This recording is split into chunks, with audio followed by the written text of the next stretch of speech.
भारत के दोस्त और यूएई के राष्ट्रपति शेख मोहम्मद बिन जायद अल नहायन अचानक भारत दौरे पर पहुंचे हैं। इस तस्वीर में मोहम्मद बिन जायद आंखें झुकाए, सर झुकाए नरेंद्र मोदी से दोनों हाथों के साथ बड़ी गर्मजोशी से मुसाफा भी कर रहे हैं और दोस्ती का इजहार भी कर रहे हैं। जब अल नहायन सीढ़ियों पर ही थे तभी उन्होंने पीएम नरेंद्र मोदी को देखते ही अपनी बाहें फैला दी और जैसे ही वो प्लेन की सीढ़ियों से उतरे उन्होंने भारत के प्रधानमंत्री नरेंद्र मोदी को सीधे गले लगा लिया। क्या पाकिस्तान को एक मैसेज दिया जा रहा है इससे? क्या इस तस्वीर से पाकिस्तान को मैसेज नहीं दिया जा रहा? सवाल एक्चुअली ये है, क्या मैसेज नहीं दिया जा रहा? भारत दौरे पर पहुंचे अल नहायन को रिसीव करने के लिए एयरपोर्ट पर कोई और नहीं बल्कि खुद भारत के प्रधानमंत्री नरेंद्र मोदी तमाम प्रोटोकॉल को तोड़ते हुए पहुंचे। क्या ऐसी कोई भी तस्वीर आपको नजर आई है जब फील्ड मार्शल का ऐसे हाथ पकड़ा हो और सर झुकाया हो और शहबाज का ऐसे हाथ? ये लोग जरूर पकड़ते हैं हाथ, वो तो मरियम ने भी पकड़ लिया था लेकिन उन्होंने अपना एक हाथ आगे किया था। जब मरियम ने भी पकड़ा था तो उन्होंने अपना एक हाथ, जैसे बादशाह अपना हाथ आगे करता है ना कि ठीक है बोसा दे लो, ऐसे था। यहां पे मैं आपको हमेशा कहता हूं कि तस्वीरें बोलती नहीं है बल्कि चीखती हैं, चिल्लाती हैं और सूरत हाल को बयान करती हैं। ऐसे नहीं चलेगा। नाज़रीन, पाकिस्तान इस वक्त तारीख के बदतरीन दौर से गुजर है। मुल्की तारीख में ये जमहूरियत के नाम पर एक ऐसा वक्त है जहां कौमी असम्बली का ऐवान तो है, हुकूमत भी है मगर ऑपोजिशन नहीं है। सूबों की बात करें तो वहां असम्बलियां नहीं। मुल्क में 22 करोड़ से ज्यादा अवाम तो हैं मगर उनका हुकूमत पर एतमाद नहीं है। मुल्क कुदरती वसाइल से माला माल तो है मगर हमारे कौमी खजाने में माल ही नहीं है। नाम नेहाद इस जमहूरी दौर में हुकूमत है, वजीर आजम हैं, 100 के करीब वजीर, मुशीर, मुआवने, खुसूसी तर्जुमान तो हैं मगर अपनी जिम्मेदारियां निभाने वाला कोई नहीं है। लगता ऐसे है कि पाकिस्तान के इनकार के बाद मुत्तहिदा अरब अमारात के सदर भारत में पहुंच चुके हैं और भारत एक चीज़ से दो शिकार करना चाहता है, यानी एक ही लम्हे में, एक ही वक्त में मुत्तहिदा अरब अमारात को भी और चीन को भी पेशकश कर रहा है। और क्या ये पेशकश आगे चलकर पाकिस्तान के लिए मुश्किल पैदा कर सकती है? यही वो सवाल है जो इस विजिट के साथ जुड़ा हुआ है। तो इससे एक बात तो ये पता चलती है कि इंडिया को आइसोलेटेड नहीं किया गया। इंडिया को आइसोलेट नहीं किया गया। जो ये बात कही जा रही थी इंडिया आइसोलेटेड हो गया, अब पाकिस्तान बीच में आएगा? क्या पाकिस्तान की औकात है? क्योंकि पाकिस्तान अगर बीच में आ गया तो आप ये समझ लीजिए कि पाकिस्तान का जो पूरा का पूरा जो एलीट है उसकी सबकी प्रॉपर्टी दुबई में है। आप ये सोचिए कि कितने अरबों डॉलर का नुकसान हो जाएगा पाकिस्तान के एलीट को। और पाकिस्तान का एलीट पाकिस्तान को नहीं मानता, वो डॉलर को मानता है। ये लानत है, ये फटकार है, ये गाली है, ये थप्पड़ है पाकिस्तान की जमहूरियत के मुंह पे। हमें थोड़ा सा पीछे जाना है। मोहम्मद बिन जायद अभी कुछ ज्यादा टाइम नहीं हुआ पाकिस्तान आए हुए थे। वो यहां लैंड करते हैं, एयरपोर्ट से बाहर आना भी जरूरी नहीं समझते और बारों बारी तलोर के शिकार के लिए चले जाते हैं। फिर शहबाज वगैरह को वहां जाके शिकार के दौरान इनसे मुलाकात करनी पड़ती है। लेकिन जब ये इंडिया लैंड करते हैं तो एयरपोर्ट से बाहर भी जाएंगे और फॉरेन पॉलिसी के हवाले से बड़े फैसले करके और वहां पे बड़े मुआहदे करके वापस आएंगे।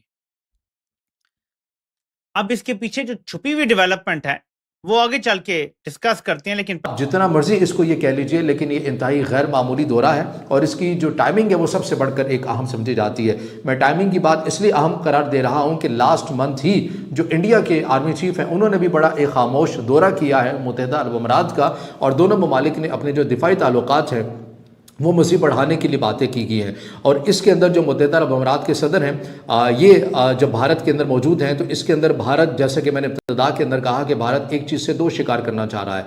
भारत अब ये चाहता है कि अमेरिका जो हमारे ऊपर बैक टू बैक टैरिफ भी आयद कर रहा है तो मुत्तहिदा अरब अमारात और भारत के ताल्लुकात भी अच्छे हैं।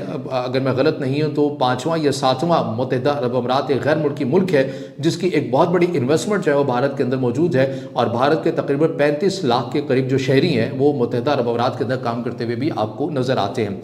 अब दोनों ममालिक के साथ भारत जो है वो कुछ इस तरह से ताल्लुकात अपने मजबूत करना चाह रहा है कि मुत्तहिदा अरब अमारात के सामने वो चीज़ रखना चाह रहा है कि आइंदा जो हमारा लेन देन होगा ये मकामी करेंसी के अंदर करें, और इसके लिए जो कुछ इक़दाम हो चुके हैं, भारत का जो डिजिटल एक अकाउंट का सिस्टम है, इकोनॉमी का सिस्टम है, यूपीआई उसको नाम दिया जाता है सिस्टम को, ये भी मुत्तहिदा अरब अमारात के अंदर लग चुका है। और भारत अब ये चाहता है कि जो लेन देन है वो भारत की मकामी करेंसी के अंदर हो और दिरहम के अंदर भी हो, और इससे डॉलर के ऊपर इन्हिसार कम हो जाए। अब ये डायरेक्टली जो है वो अमेरिका के लिए भी एक चैलेंज है।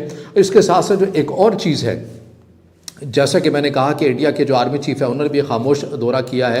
मैं चीन वाले चैप्टर के ऊपर भी आता हूं, लेकिन आपको ये भी पता है कि पाकिस्तान के अंदर जब बलूचिस्तान के अदम इस्तेहकाम की बात आती है और ये पाकिस्तान के लिए ये दौरा और ये दिफाई ताल्लुकात दोनों ममालिक के क्या पैगाम रखते हैं, तो बलूचिस्तान से ही ये सारा मामला जुड़ा हुआ नज़र आता है। क्योंकि पाकिस्तान या रियासत पाकिस्तान वाज़े तौर के ऊपर या खुले अंदाज के अंदर बलूचिस्तान के अंदर इन्वॉल्वमेंट जो भारत की है उसके ऊपर तो खुलकर नाम लेता है, इल्ज़ाम भी करता है, लेकिन मुत्तहिदा अरब अमारात का नाम उस हद तक नहीं लेता। लेकिन खामोश या फैसला साज हलकों के अंदर ये बात 2010-11 के अंदर भी ऑन द रिकॉर्ड मीडिया के अंदर भी आई थी, ट्रिब्यून ने इसके ऊपर एक स्टोरी भी की थी।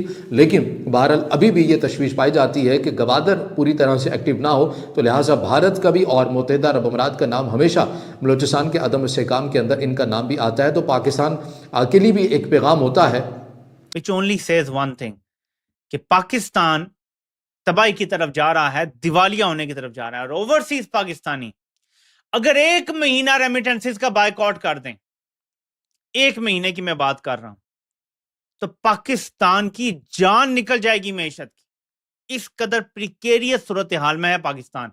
ऐसे में आप समझे सूरत हाल को कि ट्रंप मांगता है $1 अरब कटो बोर्ड में बैठने के लिए, वो कहां से हम देंगे? लेकिन नमस्कार दोस्तों, जय हिंद। दोस्तों, यूएई के राष्ट्रपति मोहम्मद बिन अल जायद पीएम मोदी से मिलने भारत आए हैं, और वो जब अपने जहाज से नीचे उतर रहे थे तो पीएम मोदी को देखते ही दौड़ पड़े और गले मिलने के लिए आप जैसे कि इस वीडियो में देख सकते हैं कि किस तरह से पोज बनाकर उधर से चल दिए। ये देखने के बाद पाकिस्तानी मीडिया चीख रही है और उनका कहना है कि एक बार हमारे यहाँ भी ये आए थे, लेकिन वहाँ पर जो मिलने गए थे शहबाज नौकर की तरह खड़े थे और एक हाथ दिए थे कि लो चूम लो मेरा ये हाथ। दोस्तों, जैसे ही ये बेइज्जती उनके नज़र में आ रही है, ये देखकर वो चीख रहे हैं कि आखिर इंडिया के साथ ऐसे और हमारे साथ इस तरह का व्यवहार। दोस्तों, कहते हैं ना कि जैसा तुम करोगे वैसा ही पाओगे। खुद को मुस्लिमों का रखवाला समझने वाला पाकिस्तान ये देखकर आज रो रहा है और ये कह रहा है कि भारत किस तरह से आगे निकल रहा है और हम सिर्फ झाला करते हैं। दोस्तों, वीडियो पसंद है वीडियो को लाइक करें, शेयर करें, चैनल को सब्सक्राइब करें। पाकिस्तान ने सोमालीलैंड बनने पर सऊदी अरब का साथ देने का फैसला किया और यूएई के मफादात के खिलाफ गया और सोमालीलैंड को मुस्तरद किया, जो इसराइल ने भी तस्लीम किया था।